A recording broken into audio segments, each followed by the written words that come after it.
the Shaman and the Shapeshifter. A Skinwalker attacked his soul.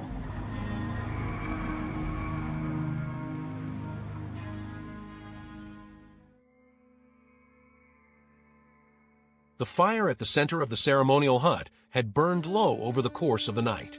What had once been bright orange flames now glowed as a bed of smoldering blue embers, their faint light casting ghostly shadows across the weathered hide walls. Thin ribbons of smoke curled lazily upward through the opening in the roof, carrying with them the earthy, bittersweet fragrance of burning sage and cedar. The air was warm, heavy with incense and age, as though the countless ceremonies performed within these walls had left echoes that lingered long after the voices of their participants had faded. Tenzin sat motionless before the dying fire, his legs folded beneath him in the lotus position. His hands rested lightly upon his knees, palms turned toward the heavens.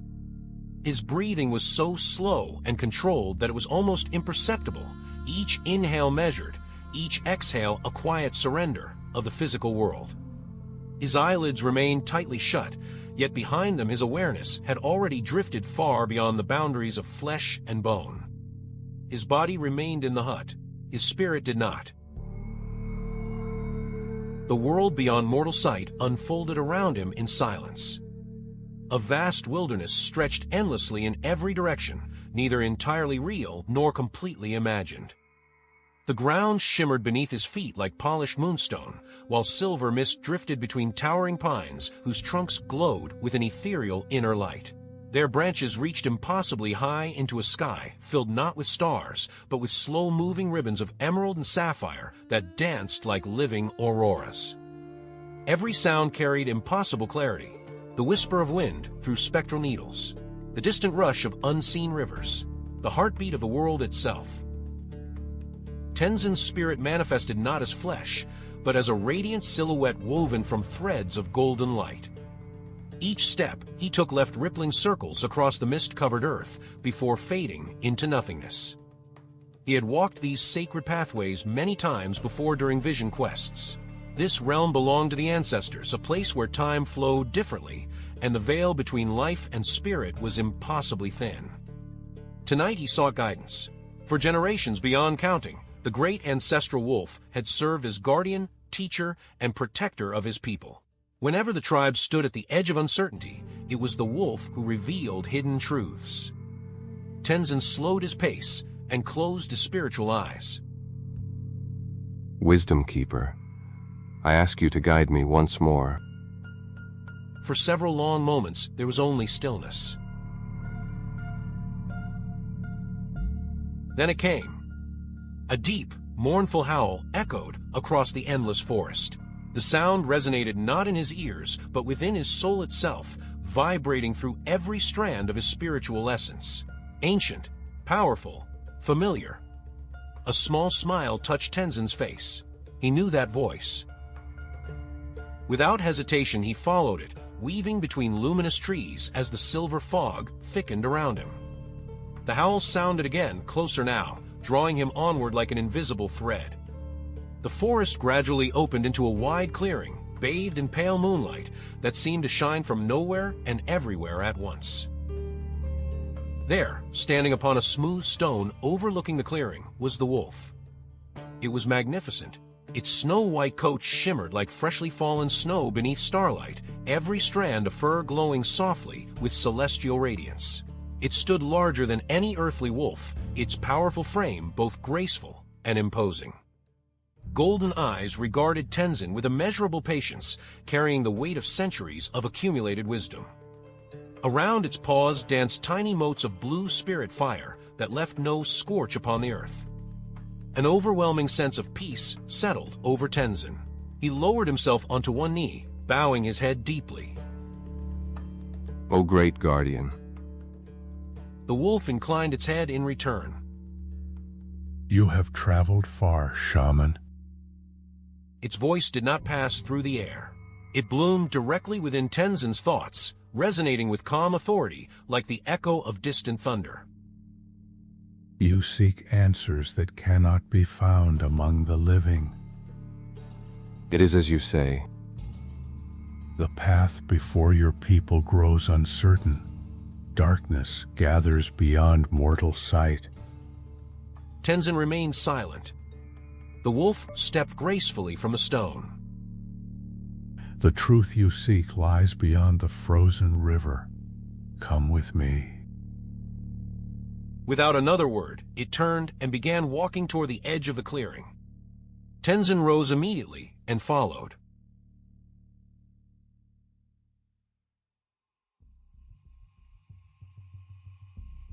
At first the journey felt familiar. The forest remained bright and tranquil, the silver mist swirling gently around their feet. But as they traveled farther, subtle changes began to creep into the landscape. The glowing pines became thinner. The vibrant auroras overhead dimmed.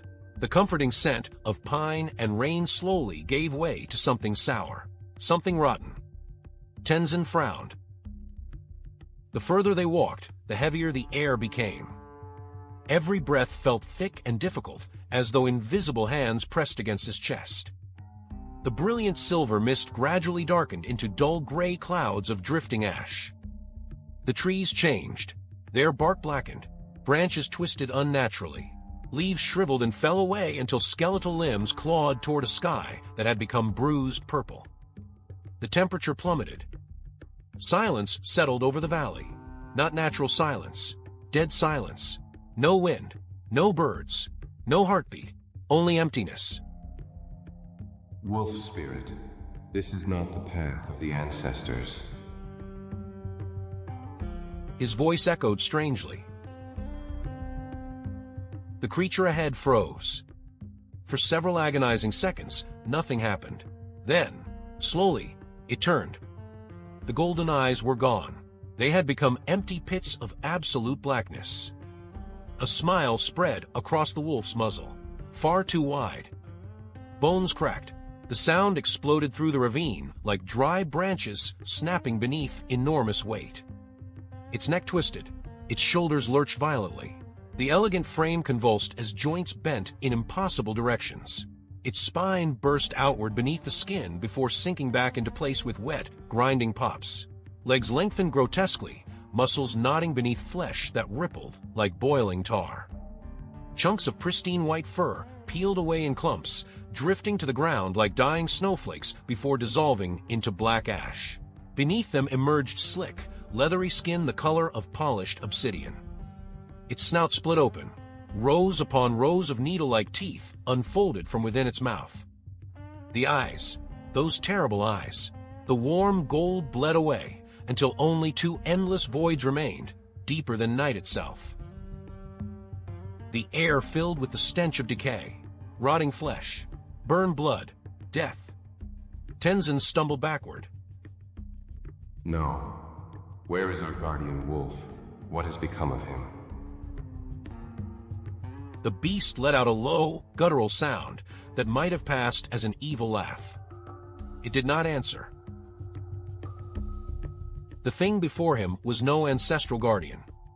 It was a Yinald Lushii, a Skinwalker, one of the oldest and most feared predators of the spirit realm. A creature that hunted wandering souls. A monster that wore familiar faces until it lured its prey beyond the protection of the ancestors. Its smile widened. Its voice erupted from everywhere at once. Not one voice. Hundreds. Thousands. You are too far from your skin, Hatawi. The cries of countless souls trapped within its endless hunger merged into a horrific chorus of screams, sobs, laughter, and whispered prayers. The ravine exploded into motion. The Skinwalker lunged. It crossed the distance between them in an instant, moving with impossible speed. Tenzin barely had time to raise his arms before monstrous claws ripped through his spiritual torso. Agony, not physical pain, something infinitely worse. It felt as though invisible hands had reached into the deepest parts of his being and begun tearing away pieces of his existence. Every memory, every emotion, every fragment of identity threatened to unravel beneath the creature's claws. Tenzin screamed. Golden light erupted from his body in a violent shockwave that blasted the monster backward. The Skinwalker crashed against a dead tree, splintering the black trunk into dust. For one desperate moment, Tenzin believed he had escaped. But then, the creature laughed. It rose effortlessly, the wounds already knitting closed. This valley belongs to me. It charged again. They collided in a burst of spiritual energy. Golden light and black shadow exploded together, shaking the very fabric of the vision realm. Tenzin drove both palms into the creature's chest, releasing every ounce of spiritual force he possessed. Blinding waves of light surged outward, forcing the Skinwalker back several steps. Panic threatened to overwhelm him. No, not panic. Clarity. He would never defeat the Skinwalker here.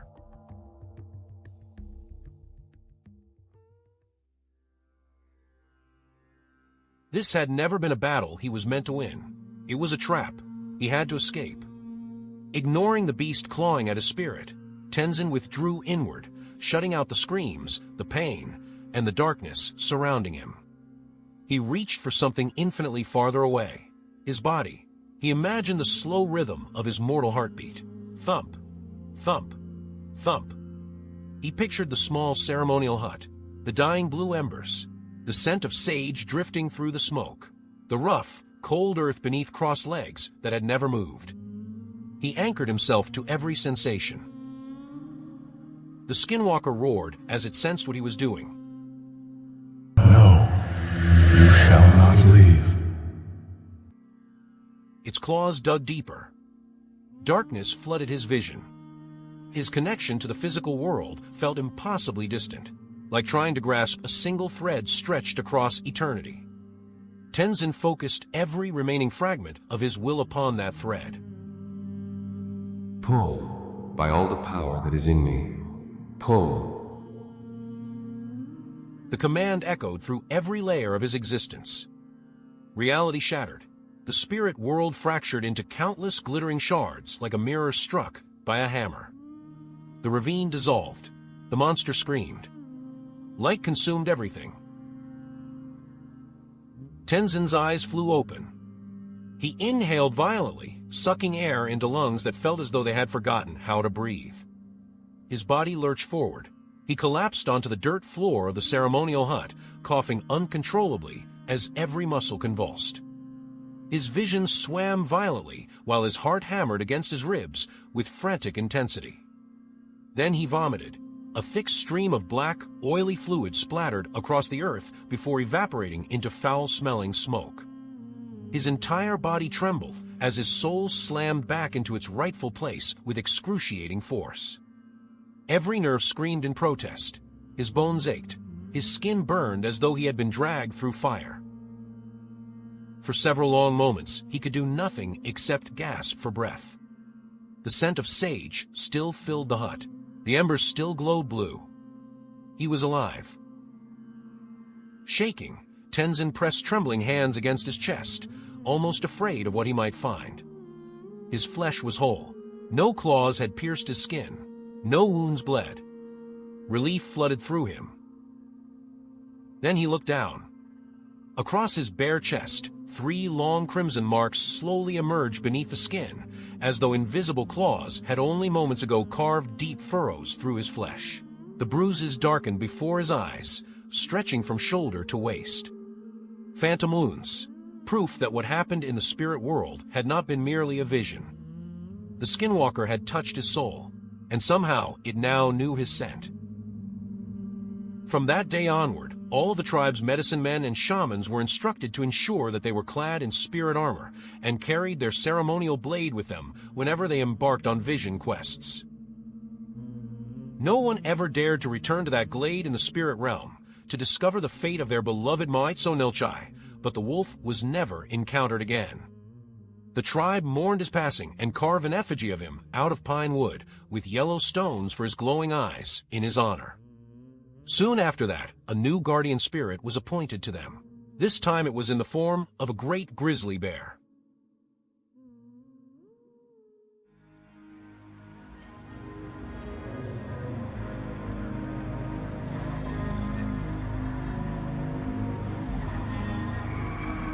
If you enjoyed this tale, please leave a like, a comment, and subscribe. It would mean the world to us.